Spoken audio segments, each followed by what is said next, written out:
So today's class is about purpurium, where we will divide it into normal and abnormal purpurium. Now this is a very important topic क्योंकि तुम्हें जो practical exams में patient मिलेंगे वो generally purpurial patient होंगे, ठीक है? So we need to know what is normal and what is abnormal in purpurium. First of all, the definition of purpurium. होता क्या है purpurium? After delivery, the 6 weeks following childbirth, where the anatomy and the physiology returns back to normal, is known as the purpurium. ठीक है? Anatomy में मतलब क्या हुआ कि यूट्रस का साइज नॉर्मल हो जाता है, यूरिनरी ब्लैडर की टोन वापस आ जाती है, एंड फिजियोलॉजी का मतलब जो कार्डियक आउटपुट बढ़ा हुआ था और जो पैरामीटर्स बढ़े हुए थे वो वापस नॉर्मल स्टेट पे आ जाते हैं. तो 6 वीक्स यानी 1.5 महीना after delivery is the puerperal period, except for breast which are active during this period. उसमें रिग्रेशन नहीं होता, they start becoming functional. First of all, what is involution? That is the return of the uterus back to its normal size. Okay. Then menstruation and ovulation might or might not start during purpurium, and breastfeeding will start during purpurium. What is involution of uterus? It is the reduction of the size of the cells where they come back to the normal size. Normal size में क्या होता है? Uterus is a pelvic organ. Pelvic organ मतलब per abdomen अगर हम palpate करेंगे तो uterus can not be palpated. But pregnancy के बाद क्या होता है? Immediately after delivery the uterus is at the level of the umbilicus. So from that size it will return back to the normal size. There is reduction in the vascularity, क्योंकि जब वो इतना बड़ा हो गया था, उसमें फीटस था, प्लेसेंटा था, so there was a lot of vascularity. Now this will reduce to normal and the endometrium will grow back. Pregnancy में क्या होता है? एंडोमेट्रियम नहीं बोलते, क्या बोलते हैं? डेसिडुआ, है ना? तो that decidua will shed and normal endometrium will come back. So during this period what will happen? There will be a discharge per vaginam which is known as lochia. ठीक है, तुम्हारे सारे सीनियर्स लोचिया बोलते हैं. It is not lochia, it is lochia.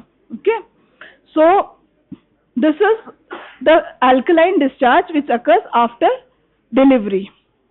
तो उसमें क्या होता है कि पहले तो ब्लड और डेब्रीज निकलेगी, फिर धीरे धीरे जैसे अपने किसी भी बॉडी पार्ट पे अगर कोई वुंड होता है, हाथ पे, पैर पे, कहीं भी, तो पहले तो ब्लीडिंग होती है, फिर धीरे धीरे येलोइश सा पानी निकलता है, सीरस सा, and then it dries up totally. तो सिमिलरली क्या हुआ? प्लेसेंटा अपनी पोजीशन से डिटैच हुआ, तो उसने एक रॉ सरफेस छोड़ा.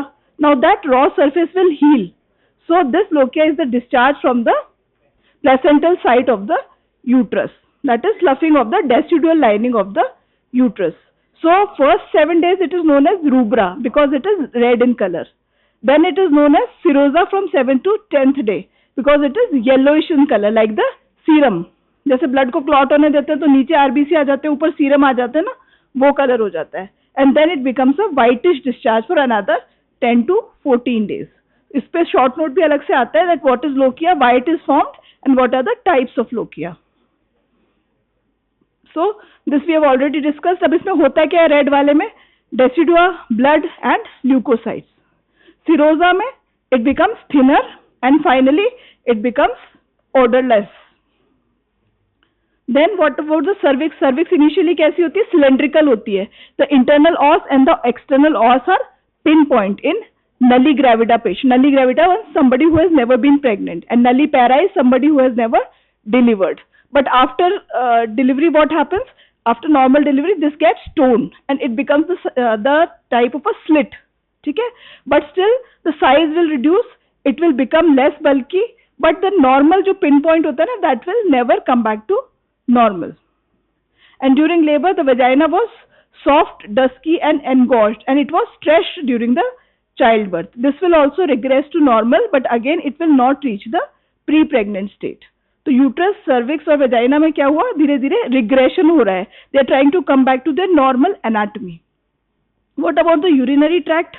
यूट्रस क्या होता है? यूरेटर्स के ऊपर लाई करता है ना पेल्विस में, तो यूरेटर्स कंप्रेस हो जाते हैं. कंप्रेस होने से क्या होगा? Pelvic calyceal dilatation. किसी भी चीज पे बैक प्रेशर पड़ेगा तो आगे वाली चीज क्या होगी? डायलेट हो जाएगी. So that becomes dilated. But slowly this pressure is released, so the urine will pass freely and the pelvic calyceal dilatation will come back to normal. And the renal physiology, GFR, creatinine clearance will also come back to normal. पहले GFR कैसा था? कम था या बढ़ा हुआ था? बढ़ा हुआ था क्योंकि cardiac output was increased in pregnancy, तो renal blood flow was increased, creatinine was decreased, ठीक है, तो रीनल क्लियरेंस बढ़ी हुई थी, अब नॉर्मल हो जाएगी। ब्लैडर के साथ क्या है, ब्लैडर डिस्टेंडेड था, इडिमेटस था क्योंकि यूट्रस के एकदम सामने लाई करता है, ठीक है, तो it will also come back to the normal. So hyperaemia and oedema of the bladder will slowly regress. Bowel changes, again due to the pressure of the uterus there was constipation and intestinal paresis. Paresis मतलब कि जो उसका smooth muscles था बहुत अच्छा act नहीं कर रहा था. Why? Because there was a lot of progesterone in the body. और प्रोजेस्टेरोन क्या करता है, स्मूथ मसल रिलैक्सेंट. तो यूट्रस में वो क्या करता है, प्रेगनेंसी को सस्टेन करता है कि यूट्रस की मसल्स कॉन्ट्रैक्ट नहीं करेंगी, प्रेगनेंसी को थ्रो आउट नहीं करेंगी. और बाउल पे क्या करता है, it causes constipation. Bile ducts पे क्या करता है वो, कोलिस्टेसिस, मतलब सब स्मूथ मसल्स की एक्टिविटी को कम करने की कोशिश करता है. Now that progesterone has gone because there is no more placenta, so these changes will decrease. So if there is Aldi ambulation, the patient is taking enough fluids, then the constipation will be relieved more easily. Then metabolic changes, there will be reversal of the hyperlipidemia and raised sugar if that was present in pregnancy. जैसे कि कई बार क्या होता है, GDM सुना होगा, gestational diabetes mellitus, because जो pregnancy है एक डायबिटोजेनिक स्टेट है, उसमें ह्यूमन प्लेसेंटल लैक्टोजन होता है which increases the sugars. But when this will come back to normal, if there has been a gestational diabetes, the sugars might return to normal. Cardiac output में क्या होता है, pregnancy में बहुत ज्यादा बढ़ जाता है क्योंकि बच्चे को भी सप्लाई करना है. So this cardiac output will also come back to normal in the perpurium. Now what about menstruation and ovulation? Menstruation will come back to normal in about 6 weeks in a non-lactating woman and 6 months in a lactating woman. Fully lactating breast feeding जो होगी उसमें क्या होगा, prolactin होगा. जैसे हमने पिछली बार बात की थी ना कि उसके क्या फायदे होते हैं लैक्टेशन के, कि प्रोलैक्टिन बहुत ज्यादा होता है, प्रोलैक्टिन ओव्यूलेशन को सप्रेस करता है. And this is also a physiological method of contraception, मतलब कि नेक्स्ट प्रेगनेंसी इतनी जल्दी नहीं होगी. क्यों? क्योंकि ना तो ओव्यूलेशन होगा ना मेंस्ट्रुएशन होगा. किसने रोक रखा है, प्रोलैक्टिन ने. प्रोलैक्टिन कैसे आ रहा है, ब्रेस्ट फीडिंग से. So those who are not breast feeding, तो उनको 6 वीक्स के बाद ओव्यूलेशन और menstruation can start. This again we have already discussed. Now what is the management of normal perpurium? क्या करना है, प्री प्रेगनेंसी स्टेट को वापस लेके आना है. इसमें हम क्या करेंगे, पेशेंट को early mobilisation, normal diet, plenty of fluids, ठीक है, प्रमोशन ऑफ लैक्टेशन, जो baby friendly hospital initiative paediatrics में पढ़ते हैं ना, rooming in, bedding in, latching के बारे में बताएंगे. प्रिवेंशन ऑफ इन्फेक्शंस, कहाँ का इन्फेक्शन हो सकता है, प्लेसेंटल साइट का, एंडोमेट्राइटिस हो सकती है, एपिजियोटमी साइट का हो सकता है, सिजेरियन साइट का. So we will give the appropriate antibiotics. Care of the infant and advice of immunisation, इसीलिए neonatologist they will visit the infant and they will give advice about the immunisation. पैदा होते ही कौन सा लगता है immunisation, hepatitis and BCG, and later on after 1.5 months they give the DPT. And advice on discharge, क्या advice करेंगे, normal diet, regular checkup and contraceptive advice. ठीक है. इमीडिएटली, जैसे ये जो इमीडिएट केयर है, this is most important because तुम्हें जब केस मिलेगा एग्जाम में तो वो परप्यूरियम डे 1 होगा, डे 2 होगा. तो आप क्या करोगे, what will you do when you visit such a patient? First of all you will examine the vitals, pulse rate and blood pressure. Then you will do a per abdominal examination. Per abdomen में क्या होगा, uterus should be firm and well contracted. Then you can do a local examination to see if the lochia is foul smelling, it is normal or not, if the perineal wound or the episiotomy is having some swelling or edema. Okay. Then we will encourage the patient to pass urine. We will ask her whether she has passed urine after delivery, and we will ask her to feed the baby. So क्या observe करोगे आप, day 2 day 3 puerperium के patient के पास जाओगे तो in the first 24 hours there is tachycardia. क्यों? क्योंकि उसको चाइल्ड बर्थ का इतना स्ट्रेस हुआ है, ठीक है, ब्लड लॉस भी हुआ है, तो there will be tachycardia, but it will usually settle in about 1 day. Blood pressure is usually normal within the after the first 24 hours. There can be slight rise in temperature. तो first 48 hours तक अगर temperature है तो उसे हम normal मानते हैं. उसके बाद अगर होता है that is known as the puerperal pyrexia. Then there is diuresis, क्योंकि कार्डियक आउटपुट को कम करना है तो kidney will filter out all the fluid from the body. So there will be diuresis or frequent urination. Then we have to deal with the anxiety and unfamiliar state of the new mother. This I have already told you, we will ask her for early ambulation. So generally hospital stay की duration कितनी होती है, ये भी exam में पूछ सकते हैं कि अगर नॉर्मल डिलीवरी हुई है तो according to the government of India we have to keep the patient for 48 hours minimum. उसमें क्या पता चल जाता है, कोई हिमेटोमा तो नहीं बन रहा, कोई पीपीएच तो नहीं हो रहा, और सिजेरियन में at least we have to keep for 72 hours. Okay, so minimum duration for hospital stay is 48 hours after normal delivery and at least 72 hours after a cesarean delivery. So again we have to ask her to take lot of fluids, green leafy vegetables and fruits which will be rich in fiber so that there is no constipation. Perineal care is done by hot sitz bath and betadine solution application so that it becomes less painful and there is no infection in the episiotomy site. Rooming in also we have talked about it, that we have to keep the mother and the baby in the same room on the same cot so that emotional bonding is established and there is flow of prolactin and oxytocin. Oxytocin क्या करेगा, milk production, and prolactin will cause milk production and oxytocin will cause milk let down or ejection. So this will be helpful in the building the immunity of the baby if the baby is breastfed. Immunisation of the mother को कौन सी vaccine देनी है इसमें, अगर वो RH negative है then we will have to give anti-D which is 300 microgram intramuscular preferably within 72 hours after the birth. And TT booster if it was not already given.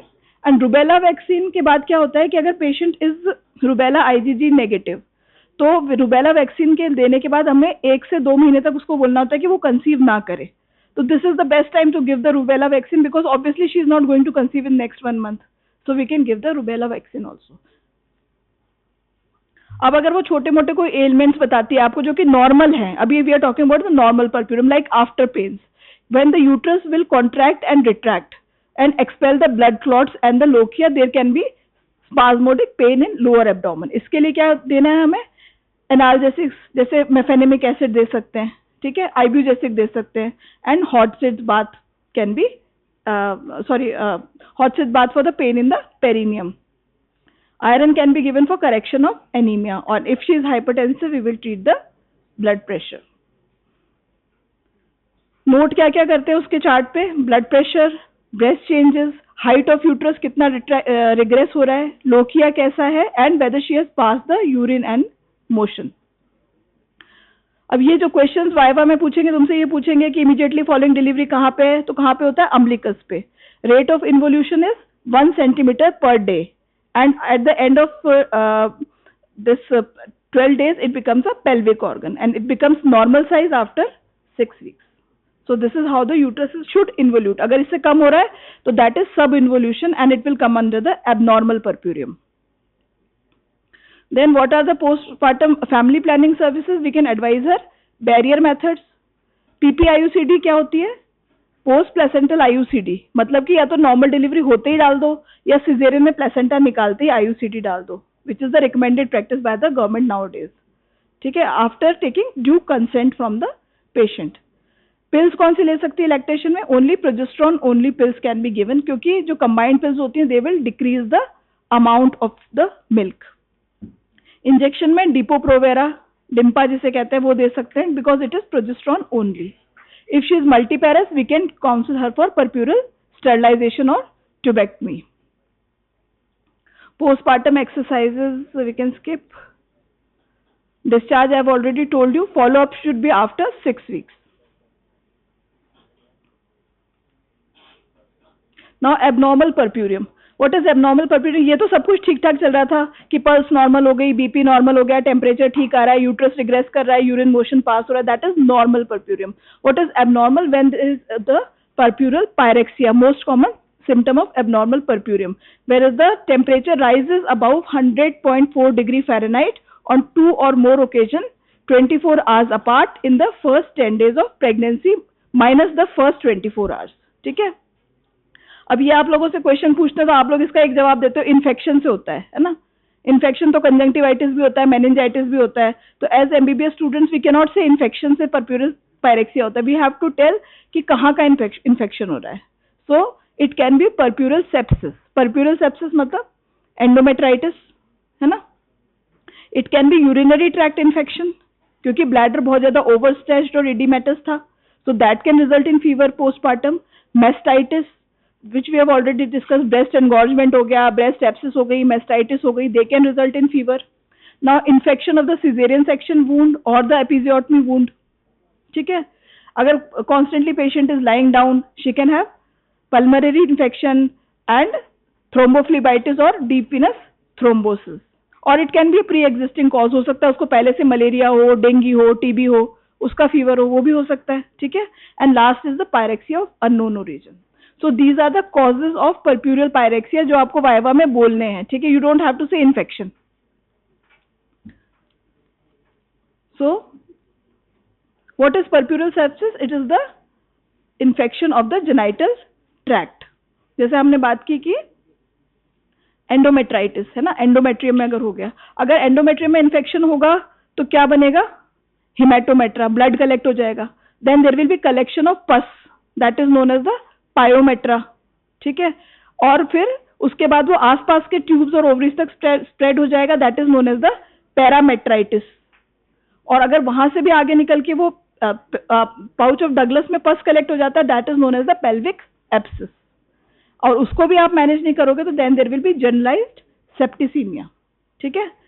तो endometritis, फिर लोक्योमेट्रा या हेमेटोमेट्रा बन सकता है, पायोमेट्रा बन सकता है, पैरामेट्राइटिस हो सकती है, पेल्विक एब्सिस बन सकती है, and then there can be generalised septicaemia. किन पेशेंट्स में ज्यादा होती है? जो एनीमिक मैलनरिश्ड होते हैं, जिनमें रिपीटेड पीवी एग्जामिनेशन करते हैं, long term rupture of membranes रहती हैं, या क्रोनिक डेबिलिटेटिंग इलनेसेस हो, जैसे कि सीवियर हाइपरटेंशन हो, डायबिटीज है, रीनल डिजीज है. So these patient are more likely to develop the puerperal sepsis. This we have already talked about. Repeated vaginal examination, rupture of membranes, all these will predispose to puerperal sepsis. Organisms can be aerobic as well as anaerobic. Patient कैसे present करेगा? Rise in temperature, किसी wound में infection हो सकता है, episiotomy में या फिर सिजेरियन साइट वूंड में. Then lochia can be offensive.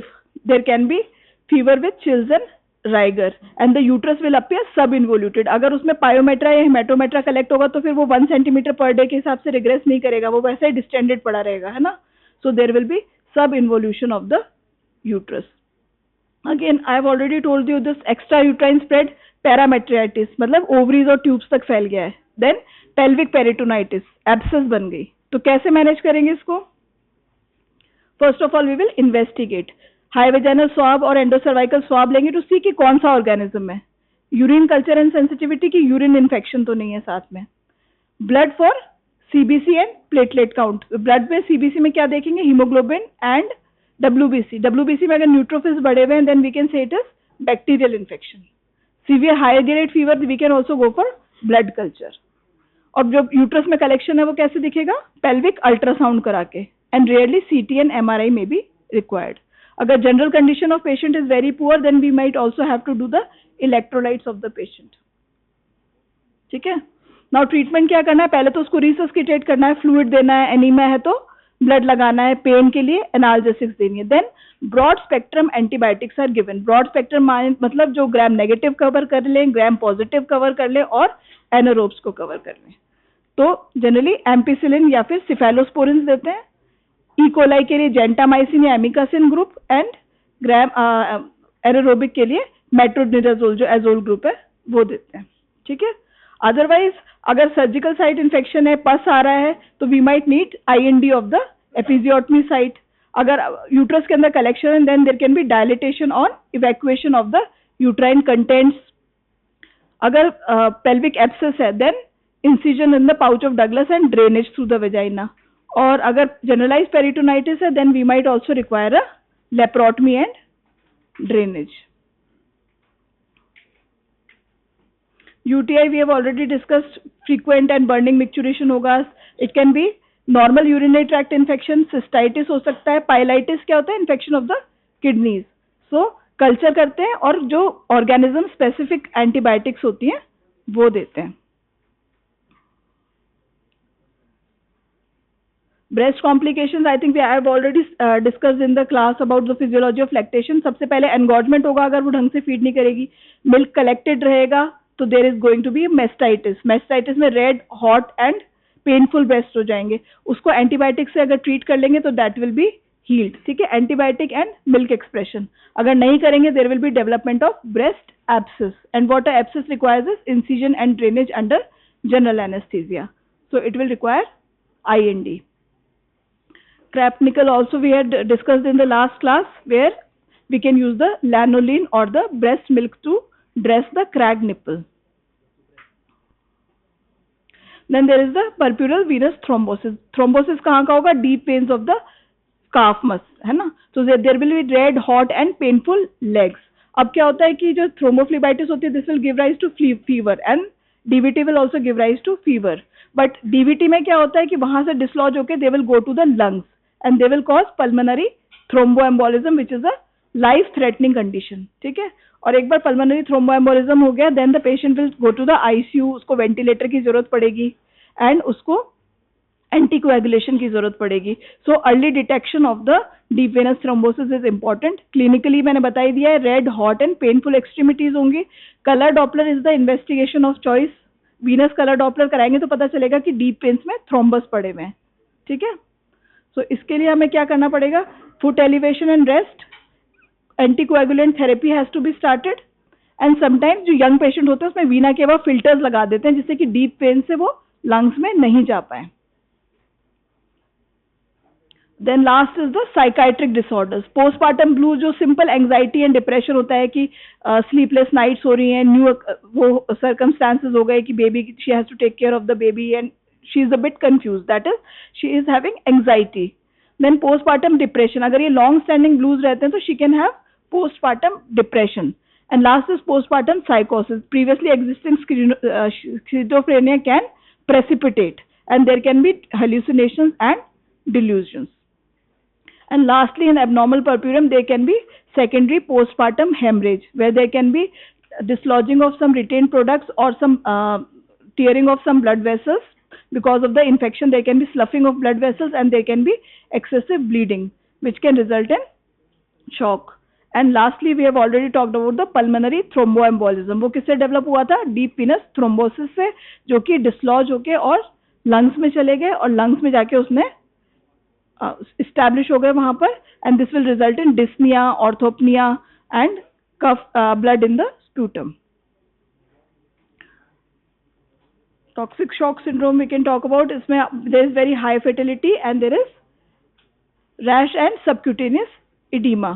So this will also be due to staphylococcal endotoxin and will result in ventilatory support and renal dialysis will be required in these cases. So this is about the normal as well as the abnormal purpurium.